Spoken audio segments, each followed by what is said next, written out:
অর্ধাঙ্গিনী পর্ব ৪৫ লিখেছেন নুসাইবা ইভানা। সায়না বাসন্তী রঙের একটা শাড়ি পরেছে, হাত ভর্তি দোলন চাপা ফুল, আরেক হাতে একটা কেক। গেটের সামনে আসতে দারোয়ান জিজ্ঞেস করলো, কাকে চাই? ডাক্তার অনিকেত মাহমুদ। স্যার তো এই অ্যাপার্টমেন্ট ছেড়ে চলে গেছেন। আপনি মিথ্যা বলছেন কেন? আপনাকে মিথ্যা কেন বলবো? সত্যি স্যার নতুন অ্যাপার্টমেন্টে উঠেছেন। সেটা কোথায় বলতে পারবেন? না ম্যাডাম, সেটা তো জানি না। সায়না হতাশ হলো, চোখের কাজল খানিকটা লেপটে গেল চোখের জলে। কেকটা রিক্সায় রেখে কল করলো অনিকেতকে। সায়না বুঝতে পারলো অনিকেত তার নাম্বার দুটোই ব্লক করে দিয়েছে। কই যাবেন ম্যাডাম? রামপুরা নতুন বাজার। রিক্সা চলছে আপন গতিতে। সায়না ভেবে পাচ্ছে না কোথা থেকে ঠিকানা জোগাড় করবে। হঠাৎ মনে পড়লো জিয়ানের কথা। 7-5 না ভেবে অসাধ্য সাধন করেই বসলো। জিয়ানকে কল করে বলে, অনিকেতের ঠিকানা বলো তো। জিয়ান অবাক হয়ে বলে, তোর থেকে কমসে কম 13-14 বছরে বড় হবে, ভাই বলে সম্বোধন কর। ভাইয়া না, ওই আবার ডাক্তারকে সাইয়া বানাবো। ঠিকানা দাও। কিন্তু কোনো কিন্তু টিন্তু নাই, না দিলে এখন আমি গাড়ির নিচে ঝাঁপ দিব। দাঁড়া দিছি, হোয়াটসঅ্যাপ চেক কর। বাপরে, বোন আমার জুলিয়েট হয়ে উঠেছে। তোমার বন্ধুকে কল দিও, বিয়ে আমি তাকেই করব। যতই উড়ুক ঘাট ধরে আমার আসলেই বাঁধবো। চুল বেঁধে নিই, আমিও যাব আপনার সাথে। ঠিক আছে চলো, তবে বাসায় কাউকে বলবে না আমরা তোমাদের বাসায় যাচ্ছি। কেন, আমরা কি চুরি করতে যাচ্ছি? বেশি কথা না বলে রেডি হও। নিচে এসে সবার সাথে খেতে বসলো নয়না। নাজিম চৌধুরী নয়নার দিকে তাকিয়ে বলে, আম্মা জান, আপনি আমার সাথে দেখা করলেন না কেন? নয়না হতভম্ব হয়ে গেল। তার বাবাও তাকে আম্মু ডাকে সবসময়। নয়নার চোখের কোণ ভিজে উঠল। নাজিম সাহেব মুচকি হেসে বললেন, আম্মা জান, আমি আপনার শ্বশুর না, আমি আপনার ছেলে, মনে থাকবে তো? নয়না বলল, জি আঙ্কেল। আঙ্কেল না, বাবা বলবা। জাহিন আর চোখে নয়নার দিকে বার কয়েক দৃষ্টি দিল। মনে মনে বলে, মেয়েটা অদ্ভুত রকমের মায়াবী।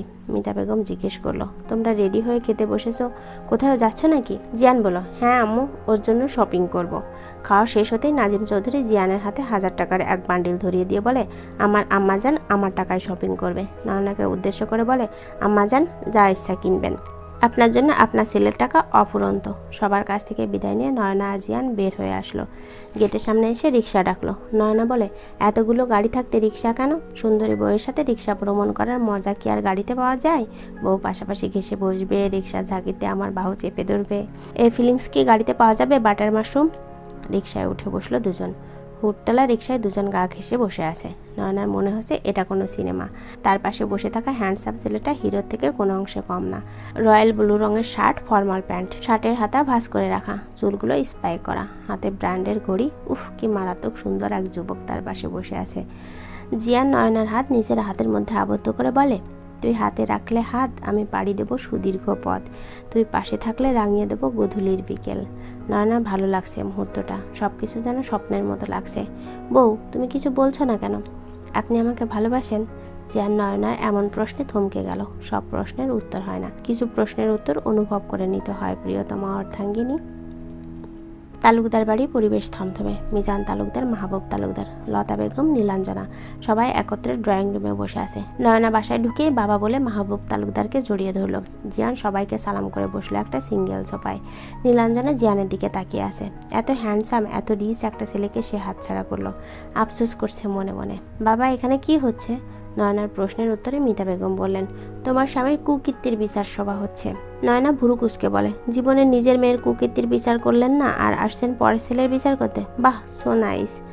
জিয়ান নয়নাকে উদ্দেশ্য করে বলল, শোনো না, একদম চুপ করে থাকো।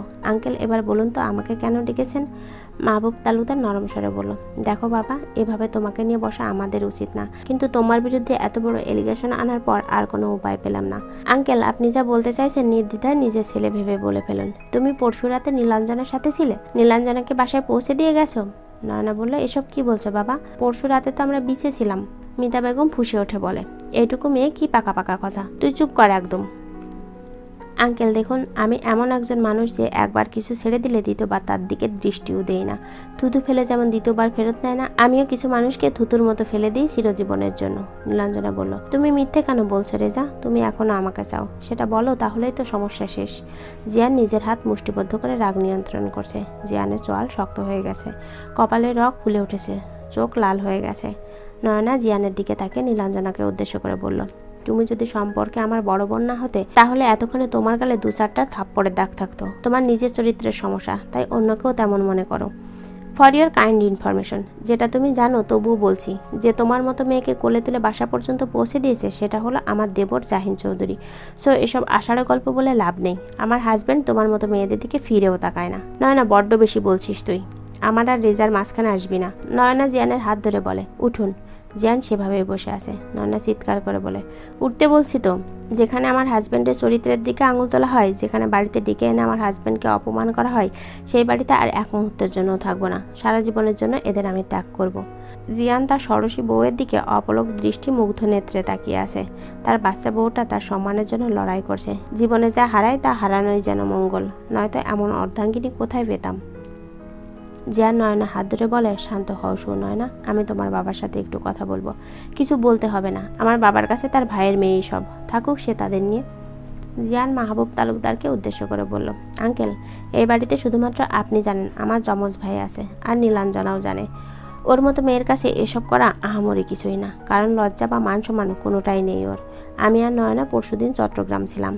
আপনাকে হোটেলের নাম বলছি, আপনি খোঁজ নিয়ে দেখবেন। আজকের মতো আসি আঙ্কেল, আম্মা ফিরলে নয়নাকে নিয়ে অন্যদিন আসবো। জিয়ান নয়না বের হয়ে গেল।